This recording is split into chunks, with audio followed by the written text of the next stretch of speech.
Hi guys, John here. I just finished watching no more than about 25 minutes ago the conference, the announcement webcast they did with the two writers of the Transformers, and here are my quick impressions.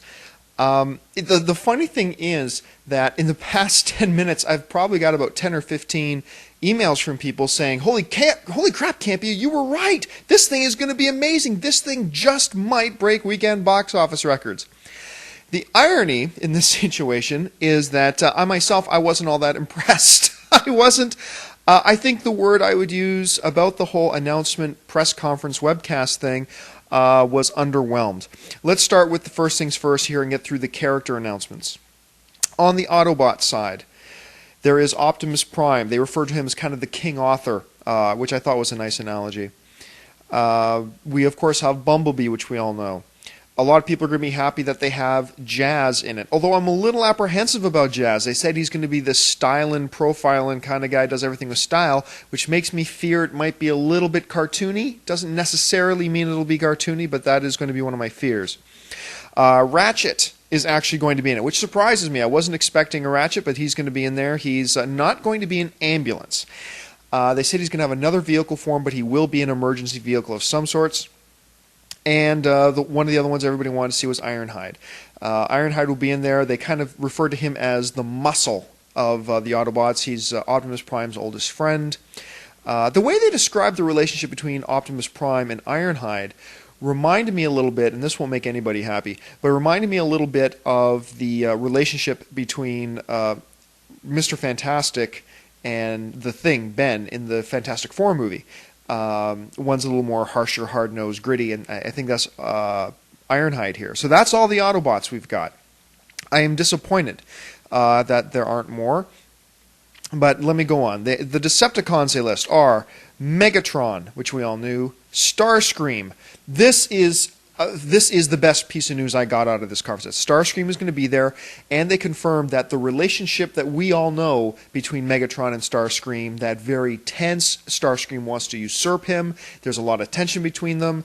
Megatron is constantly making Starscream the butt of his, mockery. That they have maintained that for the movie, and that's good news.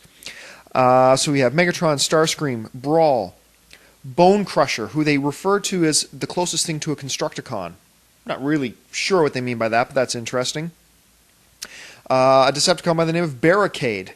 Scorponok is going to be in it, which surprised me. Here's another pleasant surprise, was Frenzy.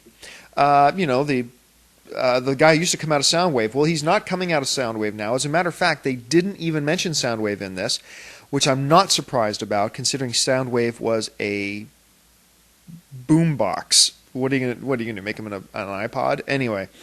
And then another guy by the name of Blackout. Now, they said they purposefully had the Decepticons outnumber the Autobots because they wanted the Autobots to be at a disadvantage, that they're fighting against greater odds. I like that. That's kind of a neat idea. The biggest piece of bad news out of this press conference for me was the fact that they said one of the key elements of this story is the relationship between Sam, or Spike, and Bumblebee.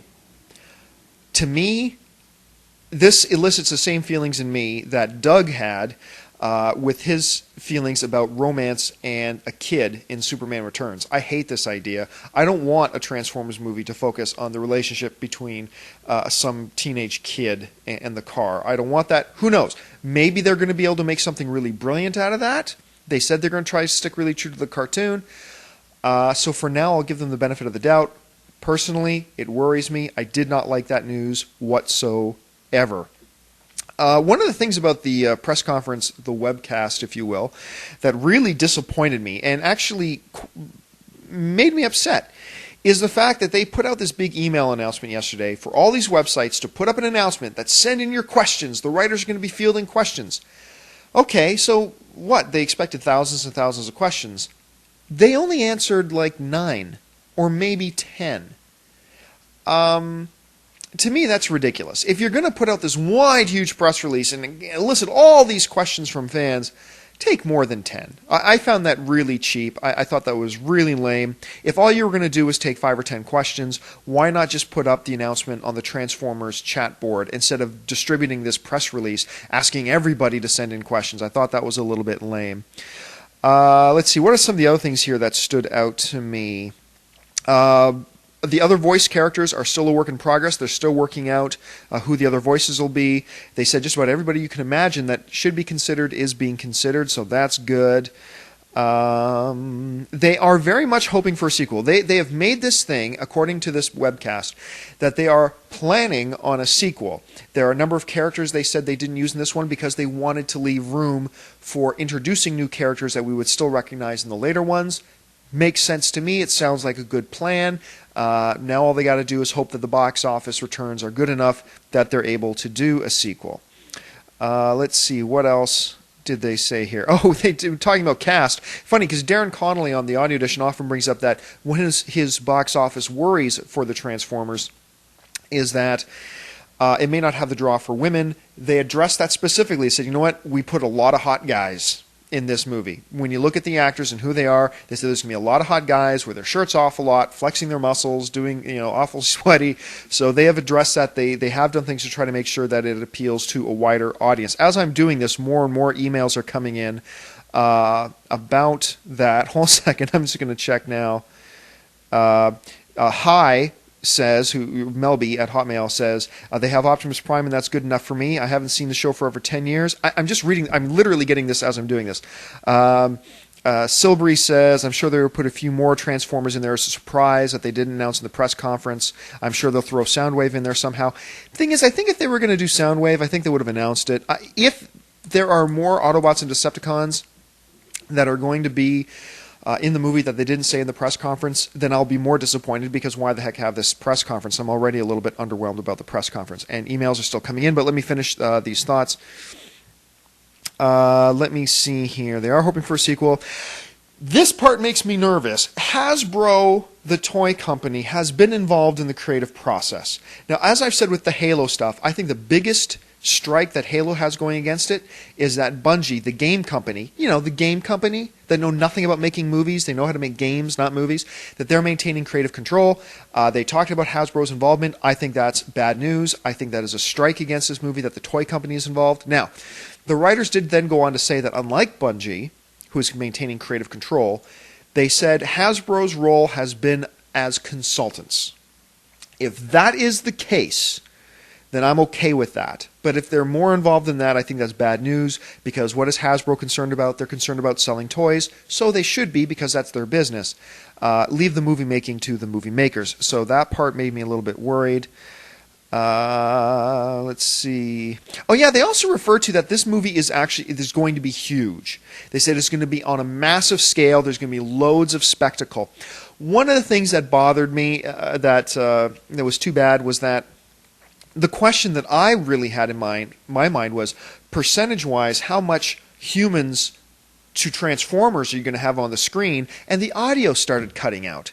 So I don't know if that was just my computer that did that or if that was from everybody, but I didn't really hear the answer. It sounded like he was trying to reassure us that there's going to be lots and lots of Transformers. I was afraid that they were going to pull a King Kong, a Peter Jackson's King Kong, where we don't actually even see King Kong till an hour into the movie. I was a little bit worried about that, but it sounds like they were trying to address that, and that's cool. Those are the main things. Like I said, overall, I'm a little bit underwhelmed by the announcement. I understood they couldn't have 20 Autobots and 20 Decepticons. I was hoping to see more than 5 Autobots. Let's see, Ironhide, Ratchet, Jazz, Bumblebee, Optimus Prime. I was hoping to see more than 5 Autobots. But hey, it is what it is. I am happy with the selection. I would have liked to have seen Prowl. I would have liked to have seen Mirage. I would have liked to have seen Sunstreaker. But hey, you know what? Nobody's going to be able to get everything they want, so I'm okay with that.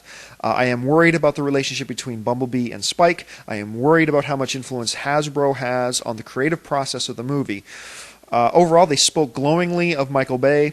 Apparently, Michael Bay was the very first guy that was approached to direct. He was their first choice. I didn't know that, but apparently he was the first choice. He was handpicked by Spielberg, which we already knew that from before. And yeah, so there's my initial thoughts on the Transformers press conference. satisfied with the choice of characters. A little disappointed there aren't more. Really disappointed with the webcast itself that they only took 10 questions. I think that's cheap. I thought that was kind of lame. I was kind of hoping to hear something a little bit more about the movie than what they gave us. They actually gave away, other than the character names, they gave us nothing, and that's okay. I'll let that go. Overall, underwhelmed with the webcast. Fairly satisfied with the list of characters. What do you guys think of the list of characters? Leave a comment in the comments section, and I'm absolutely sure that Doug, Darren, and I are going to be addressing this on the audio edition on Monday. In case you didn't know, yes, Doug is going to be guest appearing on the audio edition on Monday, and we will see you then. Till then, talk to you soon.